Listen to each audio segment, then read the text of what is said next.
Yoi, Assalamualaikum warahmatullahi wabarakatuh. Ini di edisi live yang lumayan lah, ya kan?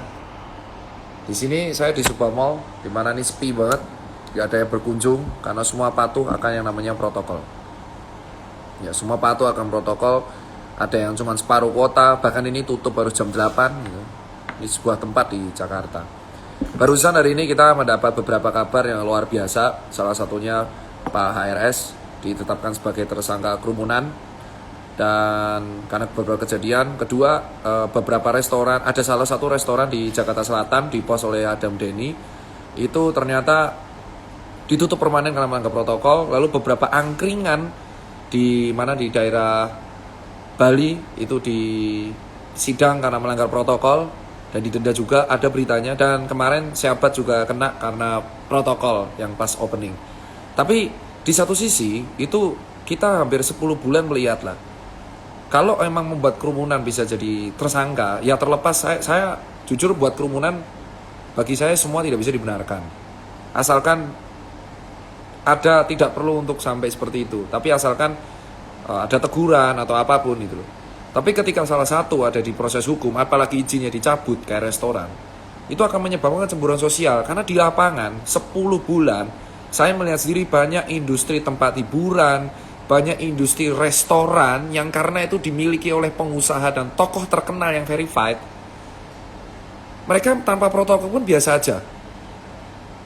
Sementara kita melihat di bawah banyak warteg-warteg atau kafe di dalam mall yang gak ada backing-backing biasa aja, patuh dengan sangat patuh peraturan sangat.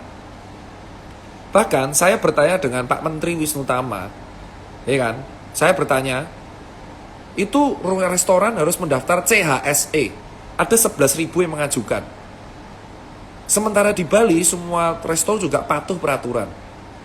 Terus kenapa ada segelintir orang yang memiliki restoran yang lucu luar biasa, dia verified, tokoh terkenal, ya kan? Tapi karena mereka punya backing, restonya tidak pernah ditutup walau kena razia. Atau jelas-jelas di stories semuanya melanggar protokol, tapi tidak pernah disamperin. Karena alasan dia terkenal lah, punya backing lah, punya uang. Kalau memang gitu terus, itu akan chaos. Kita nggak usah munafik. 10 bulan saya di lapangan, saya tahu sendiri. Saya nggak mau sebut brand.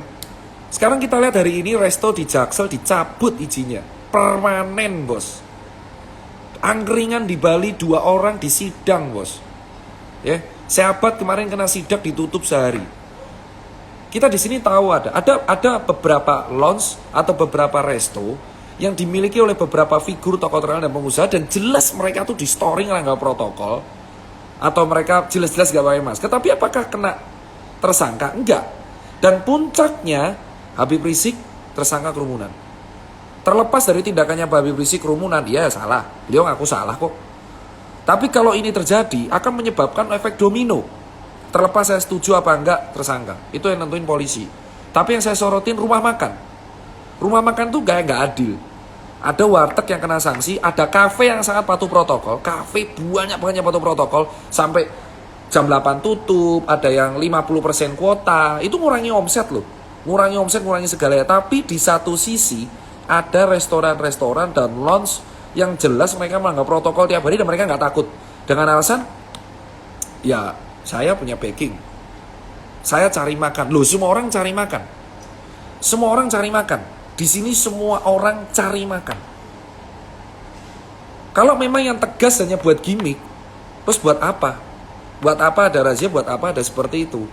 Karena kalau ujung-ujungnya semua orang cari makan, ada beberapa yang ditutup, ada beberapa yang nggak ditutup. Kan semua orang cari makan. Kalau semua orang cari makan, kenapa ditutupnya beberapa? Semuanya dong, tapi kan semua nggak jadi makan. Kenapa yang tokoh-tokoh terkenal yang punya nggak ditutup? Oh, jelas-jelas store-nya melanggar protokol kok. Perlu saya sebut, saya masih menghargai perasaan. Saya DM baik-baik, ya kan? Saya DM baik-baik kok orang-orangnya. Buat jangan melanggar protokol, kamu tuh followernya banyak. Kasihan di luar sana banyak restoran yang patuh protokol pun digusur. Ada yang jam malam, Bandung jam malam sampai jam 9, PKL pun bubar. Ada yang ditutup jalanan, ya kan? Apakah karena seseorang rumah makannya itu gak punya backing berarti dia bisa dirazia dan ditutup? Atau memang itu hanya gimmick doang? Atau memang karena yang satunya punya backing kuat jadi takut untuk ditutup? Ini kan menurut saya sebagai seorang relawan, kita ada dua. Kalau mau tegas total, ya kan? Kalau mau tegas total. Dan harusnya ini kritikan untuk, ya kan polisi nggak bisa razia, oke. Tapi kita kritik polisi, apresiasi dong razia. Tapi kita lihat, banyak resto pengusaha-pengusaha dan artis, bukan artis sih, tokoh terkenal, artis jarang ya. Mereka patuh rata-rata. Kalau tokoh-tokoh terkenal atau pengusaha ini, tolonglah sama-sama, semua orang cari makan di sini. Semua orang cari makan. Kalau kamu punya resto terkenal atau lodge terkenal dan kamu tuh verified, atau kamu terkenal dan punya backing, harusnya kamu menjadi contoh. Jangan karena kita cuan, kita merasa aman, kita melanggar semuanya. Nah itu warteg kena razia bro, angkringan kena tegur bro, ini ditutup bro, di Jaksel bro. Kalau gitu caranya, kalau hanya segelintir orang yang karena mereka los-losan, gak punya backing dan gak punya uang, mereka cuma cari uang, ya kamu juga harusnya patuh juga. Nah mereka cari uang, melanggar, tutup bro.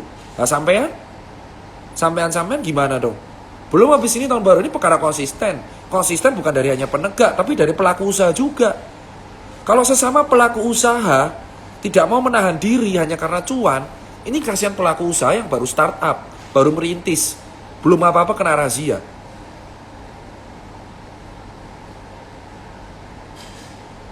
Ini kan yang paling penting. Itu akan menjadi contoh pengusaha yang lain. Oh ternyata si A restonya buka aja tuh karena dia terkenal. Ya wes aku juga buka. Ada apa? Beruntun, domino effect. Yang dirugikan nakes, relawan dan rakyat. Nanti kasusnya naik. PSBB gak kelar-kelar. Saya tanya ke teman DPDKI, stafnya Pak Riza saya kenal, stafnya Pak Wagub. Kok PSBB transisi dilanjutin? Karena dia bilang masih banyak pelaku yang gak patuh. Nah terus kalau semua orang pengen kayak gini terus, ada yang dirazia, ada yang enggak, semua orang akan tanding-tandingan. Yang ada adalah pemerintah tetap akan PSBB terus. Ini sama-sama nggak makan. Kalau mau adil, ayo sama pengusaha sama-sama lah. Kalau jelas melanggar protokol, dikontrol. Jangan alasan kami tidak bisa mengontrol kerumunan karena banyak pengunjung kami yang datang. Nah itu urusanmu lah. Di luar sana banyak angkringan ditutup kok. Bola nggak boleh main, sekolah nggak dibuka. Ya kan, perkara hiburan, kamu ngelanggar, yang satu nggak ditutup, satu dirazia. Terus gimana bos?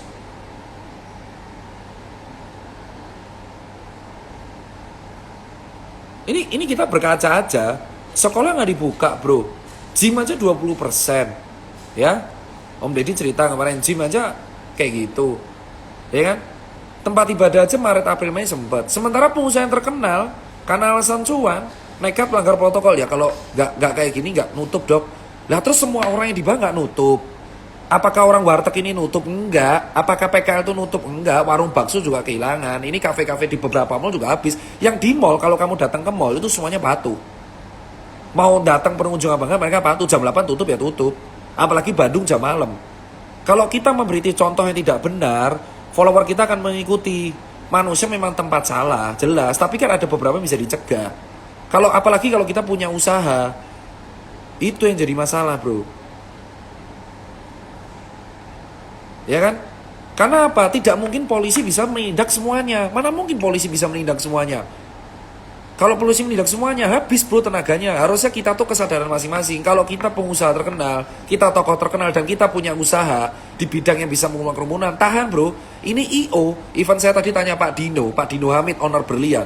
Dia kurang terkenal apa? Dia bisa membuat eventnya gede-gede. 9 bulan beliau nggak buat event, tahan bro. Karena nggak diizinin sama polisi. Mereka tahan. Tapi di satu sisi banyak event-event di luar sana yang secara diam-diam diadakan untuk membuat rame klub atau rame restonya. Dan diam-diam. Nah kalau kayak gini orang-orang I.O. kurang kecewa apa? Yang dirugikan siapa? Nanti musisinya. Nanti kalau kita diperpanjang terus yang nggak makan musisinya, ekonomi kreatifnya, orang bawah. Harusnya sesama pengusaha harus saling respect. Jangan karena keuntungan diagung-agungkan, kita tidak mengikuti peraturan, sehingga yang terjadi adalah usaha lain yang kena dampak bro. Kalau semua orang tidak mau menahan diri, percuma bro. Kamu coba ke mall lah, ke mall-mall yang gede-gede di Jakarta. Banyak, semua patuh peraturan sepi bro. Sementara di luar sana banyak nggak patuh juga. Akhirnya diikutin. Kalau ditanya, yang tokoh terkenal juga nggak patuh. Kalau gini terus mau sampai kapan? Sampai kapan orang tanding-tandingan terus?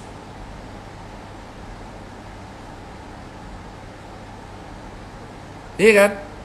Di sisi lain ada yang dirazia, di sisi lain ada yang nggak kena razia. Jadi yang benar yang gimana? Hari ini ditutup loh bro, berita masuk di TV, restoran di Jaksel, warung apa ditutup. Sementara yang lain banyak yang kayak gitu banyak. Apa nggak ditutup? Masa mau ditutup semua? Kalau itu jadi contoh jadi tumbal dong. Kasihan dong bro, jadi tumbal dong.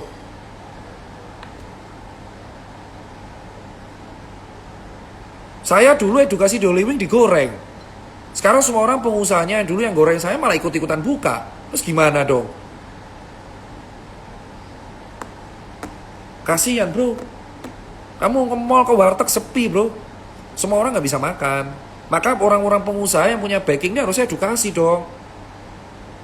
Tahan diri dong. Kamu punya status, kamu punya backing, kamu penguangan. Masa harus di blow up biar patuh? Masa harus viral buat patuh? Kalau semua orang kayak gitu terus nggak makan bro. Kami yang nggak makan, yang di bawah pusing lah. Dibentur-benturin di bawah ini, pusing lah. Sama-sama lah. Sama-sama tahan diri lah.